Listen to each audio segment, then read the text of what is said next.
4 गोरी भाभी की एक काली नंद। माँ मेरी रोटी में घी लगा दो ना। तो क्या करेगी घी खाकर? तेरे लिए नहीं है घी, सिर्फ तेरे भाई की रोटी में ही लगेगी। हाँ माँ सही कहा, इसकी रोटी में घी लगाने की जरूरत नहीं, वैसे ही इतनी काली है और घी खा खा के और मोटी हो जाएगी। काले रंग होने के चक्कर में वैसे भी लड़के वाले इतना दहेज मांगते हैं, और अगर मोटी हो गई तब तो पता नहीं कितना मांगेंगे। वैष्णवी का काला रंग होने के कारण उसकी माँ और उसके चारों भाई उसके साथ बहुत भेदभाव करते थे। ऐसे ही कुछ दिन गुजरते हैं और पुष्पा के चारों बेटों को देखने के लिए लड़की वाले आते हैं। मुझे अपनी चारों बेटी के लिए आपके ये चारों बेटे बेहद पसंद हैं। हमारी तरफ से रिश्ता पक्का समझे। सभी लोग हंसी मजाक करते चाय नाश्ता कर रहे होते हैं। तभी चारों लड़कियों में से हिमानी की नजर दूर खड़ी वैष्णवी पर जाती है। मम्मी जी, वहाँ दूर खड़ी वो लड़की कौन है काले रंग की? मैं देख रही हूँ वो कब से हमारी तरफ देखी जा रही है। वह हमारे घर की नौकरानी है बेटी। अच्छा नौकरानी? हाँ हाँ नौकरानी ही है, तुम चाय नाश्ता करो ना। कुछ देर बाद गंगा अपनी चारों बेटी का रिश्ता पक्का करके वहां से चली जाती है। क्योरी, तुझे कहा था ना अपना ये काला थोपड़ा लेकर अपने कमरे में रहने को, लेकिन तुझे बात समझ नहीं आई। लड़की वालों के पास आना जरूरी था अपना ये काला कलूटा मुंह लेकर। गलती हो गई माँ, माफ कर दो। कुछ दिनों बाद पूरी विधि विधान के साथ पुष्पा के चारों बेटों की शादी हो जाती है। पुष्पा गृह प्रवेश करती हुई। बाप रे बाप, मेरी चारों बहू कितनी गोरी हैं, दूध की तरह पूरा मक्खन मलाई शरीर है मेरी बहू का तो, और मेरी एक खुद की बेटी है एकदम काली कलूटी। आओ बहू, घर के अंदर आओ। पुष्पा की चारों गोरी बहू घर के अंदर आती हैं और अपने कमरे में आराम करने जाती है। वहीं दूसरी तरफ पुष्पा अपनी बेटी के कमरे में जाकर, मेरी बात ध्यान से सुन। तेरी चारों गोरी भाभी के आगे मैंने तुझे नौकरानी बताया है, तो नौकरानी की तरह सुबह जल्दी उठकर घर के सारे काम को निपटा लियो। जी माँ, मैं घर के सारे काम कर लूंगी। अगले दिन सुबह वैष्णवी उठकर घर के सभी कामों को करने लग जाती है। वो सारे झूठे बर्तन धोती, झाड़ू लगाती है, सारे गंदे कपड़े धोती है। वहीं दूसरी तरफ उसकी चारों गोरी भाभी रसोई में आती हैं। अरे नौकरानी ने तो सारा खाना बना दिया, अब हम क्या करें? चलो हम लोग माँ जी के कमरे में चलते हैं, उनसे थोड़ी बातें करेंगे। चारों बहू अपनी सास के कमरे में आती हैं, जहां उनकी सास होती ही नहीं। अरे माँ जी तो है ही नहीं, कहीं गई होंगी। ये देखो यहाँ पर फोटो एल्बम रखा हुआ है, चलो देखते हैं। चारों बहू मिलकर फोटो एल्बम को देखने लगती हैं, जहां हर दूसरे फोटो में उन्हें वैष्णवी परिवार के साथ नजर आती है। अरे यार, ये लड़की हमारे परिवार की हर तस्वीर में क्यों है? हर पूजा पाठ, बर्थडे पार्टी, शादी जैसी हर खुशी के मौके में इस लड़की की फोटो हमारे परिवार वालों के साथ। ऐसा लग रहा है जैसे कि ये नौकरानी नहीं, हमारे घर की ही सदस्य। चलो ये बात हम उसी से पूछ कर आते हैं, आखिर वो है कौन। चारों बहू हॉल में आती हैं, जहां वैष्णवी झाड़ू लगा रही थी। तभी पड़ोस की बबीता घर में घुसती हुई। अरे वैष्णवी, चार सुंदर गोरी भाभी आने के बाद भी तू नौकरानी की तरह घर में काम करे। अरे अब तो अपनी भाभी को बोल तेरे कामों में मदद करे। क्या कहा? भाभी? पर हमारी तो कोई नंद है ही नहीं। ये सब कुछ सुनकर वैष्णवी झाड़ू पटक कर वहां से रोती हुई अपने कमरे में चली जाती है। मुझे नहीं पता क्या हुआ ये सब, पर मैंने जो भी कहा वो सच कहा है। वो तुम्हारी नंद है, मैं जा रही हूँ, अपने रिश्ते को संभालो। वैष्णवी के चारों भाभी कमरे के अंदर आती हैं। आखिर क्यों तुमने अपना परिचय हमसे नहीं करवाया? क्या हमसे कोई गलती हुई जो हमारी इतनी सुंदर और प्यारी नंद ने हमसे बात करना तक जरूरी नहीं समझा, और इतने दिनों से गैरों की तरह हमारे साथ रह रही थी? नहीं भाभी, ऐसा मत बोलिए, ऐसा नहीं है। मेरी तो चारों गोरी भाभी बहुत सुंदर है और मुझे बहुत पसंद है। तो सच क्या है? वैष्णवी अपनी माँ भाई की सारी बातें अपनी चारों भाभी से कहती है। मुझे विश्वास नहीं हो रहा, हमारे पति की सोच ऐसी है और हमारी माँ, उन्होंने तुम्हारे काले रंग की वजह से तुम्हें इस घर की नौकरानी बनाकर रखा है और हमें भी नौकरानी ही बताया। बातचीत इतनी बढ़ जाती है कि धीरे धीरे घर का हर सदस्य वहां एकत्रित हो जाता है। आखिर क्यों माँ जी, आपने ऐसा क्यों किया? और तुम चारों भाई अपनी बहन को काली होने की वजह से कोस रहे थे और अपनी माँ को रोकने की बजाय उनका साथ दे रहे थे। तो और क्या करते, इतनी काली है, ऊपर से न तो इसका कोई रिश्ता हो रहा है, और काले रंग की वजह से तुम्हें पता है लोग लाखों की मांग करते हैं दहेज की। बोझ हो गया है हमारे लिए इसका ये काला रंग। चुप करिए आप लोग, खबरदार अब एक लफ्ज भी अपने मुंह से निकाला हमारी नंद के लिए। हमारी नंद कैसी भी हो हमारे लिए बेहद प्यारी है। उस दिन के बाद से वैष्णवी के चारों गोरी भाभी उसे बेहद प्यार से रखने लगती हैं। एक दिन चारों भाभी मिलकर खाना बनाकर वैष्णवी के कमरे में लेकर आती हैं। वैष्णवी आओ खाना खा लो। मेरा खाना कमरे तक लाने की क्या जरूरत थी, मैं खुद आकर खा लेती रसोई में खाना भाभी। वो बात अलग थी वैष्णवी, जब तुम अकेले कोने में बैठकर खाना खाती थी, पर अब हम अपनी प्यारी ननद को खाना अपने हाथ से खिलाएंगे। अब चारों गोरी भाभी मिलकर अपनी काली नंद को अपने हाथ से खाना खिलाती हैं। पानी पिलाती हैं। वैष्णवी अब अपनी चारों गोरी भाभियों के साथ खुश रहने लगी थी। इसी तरह एक दिन सुबह, वैष्णवी तैयार हो जाओ, आज हम पांचों शॉपिंग मॉल जा रहे हैं घूमने के लिए। इस काली कलूटी के साथ जाओगी शॉपिंग मॉल? बेइज्जती हो जाएगी तुम लोगों की।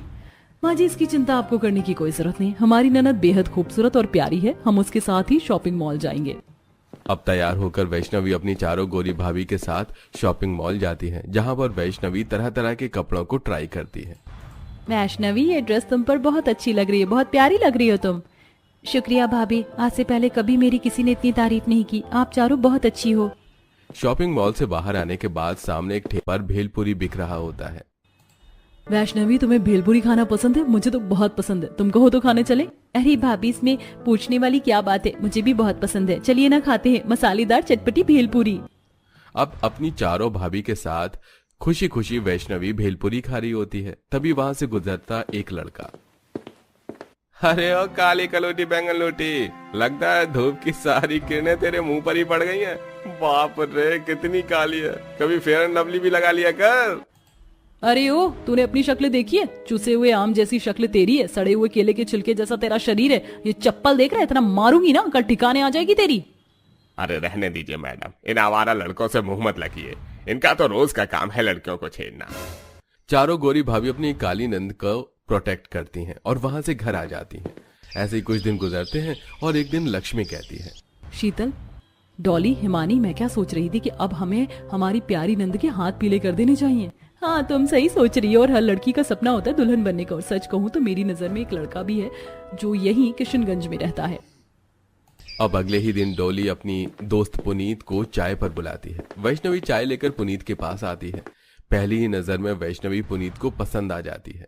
डॉली के कमरे में जाकर पुनीत डॉली से कहता है, डॉली, ये लड़की कौन थी? ये लड़की पहली नजर में ही मुझे भा गई। सच में? वैसे ये मेरी ननद है और सच कहूँ तो मैंने तुम्हें बुलाया ही उसके लिए था, पर मुझे लगा कि शायद उसका काला रंग तुम्हें पसंद आए ना आए। रंग से क्या होता है डॉली, मुझे तो उसकी सादगी भा गई है। अब ये बात वैष्णवी को पता चलती है। वैष्णवी बहुत खुश होती है और कुछ दिनों में पूरी विधि विधान के साथ पुनीत और वैष्णवी की शादी हो जाती है। वैष्णवी की विदाई हो रही होती है, तभी वैष्णवी अपनी चारों भाभी से कहती है, माँ, जो प्यार आपने मुझे कभी नहीं दिया, वो सारा प्यार मुझे मेरी इन चारों भाभियों से मिला। मेरी चारों भाभियों के आने के बाद मेरा एक एक सपना पूरा हुआ है और आज मेरी शादी भी हो गई। शुक्रिया भाभी, हर कदम पर मेरा साथ देने के लिए। बेटी, जाते जाते अपनी माँ को माफ करती जा। मैं जानती हूँ मैंने तेरे साथ बहुत बुरा किया। कोई बात नहीं माँ, आप बड़ी हैं, आप माफी मत मांगिए। अच्छा बस, अब आप सभी अपने गिले शिकवे खत्म कीजिए और मेरी प्यारी नंद को खुशी खुशी उसके ससुराल विदा कीजिए। पुनीत, मेरी प्यारी नंद का हमेशा ख्याल रखना। जी बिल्कुल, मैं हमेशा ख्याल रखूंगा। अब काली नंद अपने ससुराल में हंसी खुशी रहती है और अपनी भाभियों से भी मिलने आया करती है। जो मैंने दूध में चीनी पत्ती डाल दिया, जैसे ही चाय में थोड़ा उबाल आ जाए तो अदरक लौंग इलायची कूट कर डाल देना। इतने में लड़के वालों को देख कर आती हूँ, आए कि नहीं। ठीक है मम्मी। मनोरमा के किचन से बाहर जाते पसीने में अंजू चाय खौलाते हुए खिटपिट करती है। इतनी चिलचिलाती गर्मी में चाय कौन पीता है? इससे तो अच्छा मम्मी माजा या स्लाइस की ठंडी बोतल मंगा लेती, फालतू में चाय बनाने का झमेला ही नहीं पालना पड़ता। ये है हमारी प्यारी अंजू, जिसकी गर्मी के मौसम में चाय से कुछ खास बनती नहीं। आज अंजू को देखने लड़के वाले आने वाले थे। पंडित जी, काफी टाइम निकल गया। लड़के वालों ने तो 11 बजे का टाइम देखा देखी का दिया था, अभी तक आई नहीं। हाँ जी, हाँ जी सुनील भाई साहब, मेरी अभी अभी उनसे बात हुई थी। लड़के वाले बस पहुंचने वाले हैं। सच मानिए मनोरमा भाभी, सुनील भाई साहब, इस परिवार से रिश्ता जोड़कर आपकी बेटी दूध का कुल्ला करेगी, क्योंकि लड़के वाले दूध के कारोबारी है। दो दूध की डेयरी चलती है उनकी। पंडित जी, फिर तो लड़के वाले रज कर दूध दही घी मक्खन खाते होंगे। जी बिल्कुल सही पकड़े हैं मनोरमा जी। तभी शोभा बनवारी पसीने में भीगी परिवार के साथ आते हैं। नमस्कार जी, नमस्कार पंडित जी, नमस्कार। नमस्कारी बनवारी जी, अरे बड़ी लंबी उम्र है आपकी। अभी आपकी ही चर्चाएं चल रही थी। पधारिए पधारिए। ये लीजिए, होने वाली समधिन जी, ये रबड़ी पेड़े आपके परिवार के लिए खास अपने डेयरी के शुद्ध दूध से हलवाइयों से बनवा कर लाए हैं, चक्कर बताइएगा। धन्यवाद भाई साहब जी, मगर इतनी सारी मिठाई बनवा कर लाने की क्या जरूरत थी। आप लोग बैठिए। भाई साहब, बहन जी, क्या क्या पियेंगे आप लोग, ठंडा या गरम? वैसे आप लोग पसीने पसीने हो रखे हैं, बर्फ वाली शिकंजी बनवा लूं? अरे नहीं नहीं समधी जी, शिकंजी रहने दीजिए, चाय पी लेंगे। कुछ देर में अंजू सबको चाय नाश्ता परोसती है। तभी जेठानी के दोनों बच्चे चाय की भरी कप उठा लेते हैं। ये चाय तो मैं पीऊंगी। देख देख पलक, तुझसे भी ज्यादा चाय मेरे कप में है। हे भगवान, इस घर के बड़ों के आगे तो बच्चे फेल हैं। देखो कैसे भर भर कर चाय पी रहे हैं। भाई साहब, आपकी बिटिया ने चाय तो फर्स्ट क्लास बनाई है। हमारी तरफ से तो रिश्ता फिक्स है। अरे बधाई मनोरमा भाभी जी। अब तो जल्दी से आपको मोतीचूर के लड्डू खिला दीजिए। जब दोनों परिवारों को लड़का व लड़की पसंद है तो छेका कर लीजिए। दोनों परिवार वाले अंजू प्रेम की मंगनी कर देते हैं और कुछ दिनों में धूमधाम से शादी करके अंजू ससुराल आ जाती है। हे भगवान, इस भारी भरकम लहंगे में मुझे तो भयंकर वाली गर्मी लग रही है। काश कोई चिल्ड नींबू पानी बना कर दे देता। जूली बहू, ये लो आरती की थाली, अपनी देवरानी का स्वागत करवाओ। जी मम्मी जी, आइए मेरी प्यारी प्यारी देवरानी जी, आपका खूब स्वागत है। कलश गिराकर अंजू गृह प्रवेश करती है। शोभा जी, आज तो बड़ी तगड़ी गर्मी है। मेरा तो टप टप पसीना चू रहा है। मैं तो चला एसी की हवा खाने। बड़ी बहू, एक कप कड़क चाय बनाकर मेरे कमरे में पहुंचा देना। चाय पी लूंगा तो थकान मिट जाएगी। जी अच्छा पापा जी, आप में से किसी और को चाय पीना है? चंचल, चारू दोनों चाय पियोगे ना? ऑब्वियसली भाभी, इसमें कोई पूछने वाली बात है क्या? मेरे लिए तो बड़े कप से बनाना चाय। गर्मी में भी अपने ससुराल में चाय पीने का सुरूर चढ़ा देखकर अंजू मन में खिटपिट करती है। हे भगवान, इतने हाई टेम्परेचर की गर्मी में मेरे ससुराल वाले चाय पियेंगे। देवरानी जी, आप भी चाय पियोगी? जी नहीं जेठानी जी, मेरी चाय मत बनाइएगा, नींबू पानी पी लूंगी। जेठानी जूली सबके लिए चाय बनाती है और अंजू को ठंडा नींबू पानी बना कर देती है। इसी तरह अंजू का उसके ससुराल में अगला दिन चालू होता है। जैसे वह किचन में आती है तो दो बड़े बड़े पतीलियों में भरा हुआ दूध रखा देखती है। इस पतीले में तो कितना सारा दूध पड़ा है। लगता है आज मेरी पहली रसोई है ना, तो सासू जी ने खीर और मिठाई बनाने के लिए मंगवाया होगा। इतने में सास जेठानी अंदर आती हैं। प्रणाम माँ जी, मैं आपके पास पूछने आ रही थी। मैं सोच रही हूँ सबके लिए छोले पूरी, मटर पनीर पुलाव के साथ शाही टुकड़ा, रसमलाई वगैरह भी बना लूं। अरे बहू, इस दूध में मिठाई नहीं बल्कि चाय बनेगी। इतने सारे दूध में चाय बनाने की बात से अंजू चौंक जाती है। क्या कहा? इतने सारे दूध में चाय बना दूं? माँ जी, ये तो काफी ज्यादा हो जाएगा। देवरानी जी, हम लोग स्पेशल चाय पीते हैं तो सुबह की चाय में 10 किलो दूध की खपत हो जाती है। एक एक बंदा 4-5 कप चाय पीता है। बहू, अब सारा सामान बाहर ले चल, वहीं चूल्हा डाला हुआ है, उसी पर बनाना है। अच्छे से अदरक, इलायची, लौंग कूट कर डालना, जायका आए ताकि। जी मम्मी जी। चिड़चिड़ करते हुए अंजू चीनी, चाय पत्ती, भगोना, छन्नी, कप आंगन में लाती और चाय चढ़ाकर आटा गूंथने लगती है। भैंस की आंख, इतनी गर्मी में इतना सारा चाय बनाकर मैं तो पसीने में नहा गई। कहाँ फंस गई? अंजू, और कितना टाइम लगाओगी यार? फटाफट से चाय पराठे ले आओ, खाकर मुझे ऑफिस भी निकलना है, लेट हो रहा है। सचमुच बहू, तूने बड़ा टाइम लगा दिया। अरे चाय बनाने को बोला था तुझे, कौन सी बीरबल की खिचड़ी बनाने में लग गई? जी बस बन गई। मम्मी जी लाई। पसीने में तरबतर अंजू बड़बड़ करते हुए चाय छानती है। हे भगवान, मेरे चाय के चासूड़ ससुराल वालों को बस चले तो इसी में डूब मरे। चाय नहीं हो गया, बवाल हो गया। अंजू चाय परोसती है, सब लोग सुड़ सुड़ करके चाय पीते हैं।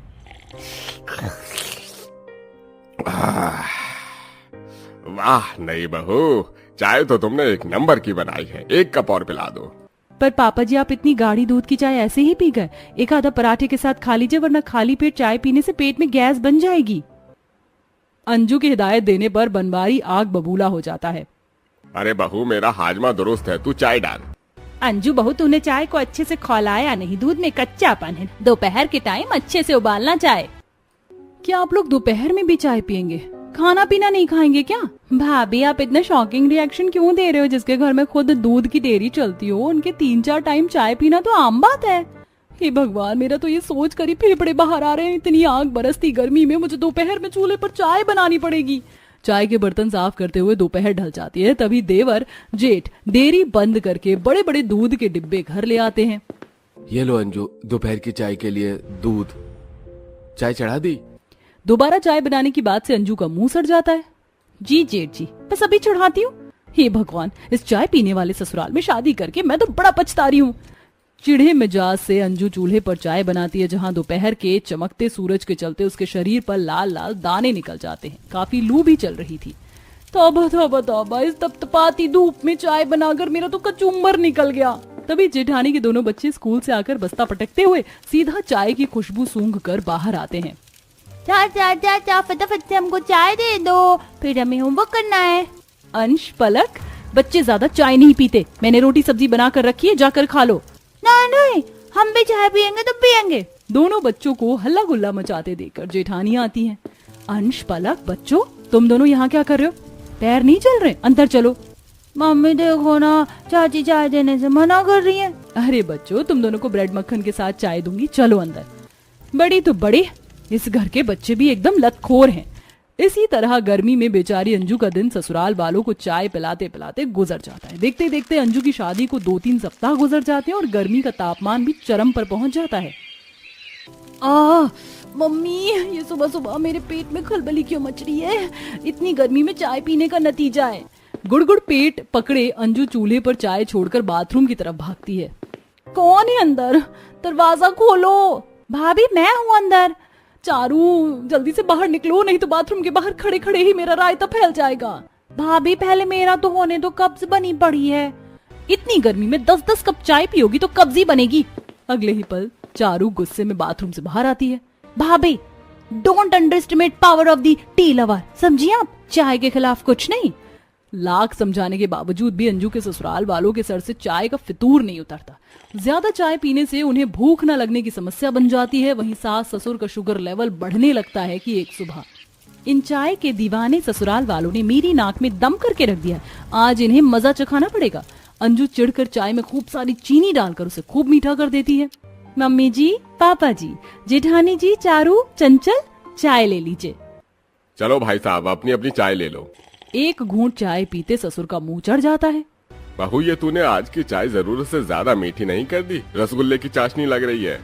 पापा जी, मैंने तो हिसाब से चीनी डाला था। वो इतना लंबा चौड़ा परिवार है ना चाय पीने वाला, इसीलिए अंदाजा नहीं मिल पाया। नाक मुंह सिकोड़ कर ससुराल वाले मीठी चाय भी गड़ागड़ पी जाते हैं, लेकिन सबकी जुबान चिप चिप करने लगती है। मगर एक दिन सास की तबीयत बिगड़ जाती है। परिवार वाले घबरा कर डॉक्टर को बुलाते हैं। डॉक्टर साहब, कोई घबराने वाली बात तो नहीं है? देखिए, आपकी माँ का शुगर लेवल और ब्लड प्रेशर काफी ज्यादा बढ़ा हुआ है। अगर इन्हें चंगा भला रहना है तो चाय छोड़नी पड़ेगी। आप लोग चाय और स्वास्थ्य में से कुछ एक को चुन लीजिएगा। आप डॉक्टर के समझाने पर अब शोभा के साथ साथ घर के पूरे परिवार वाले भी ज्यादा चाय पीने से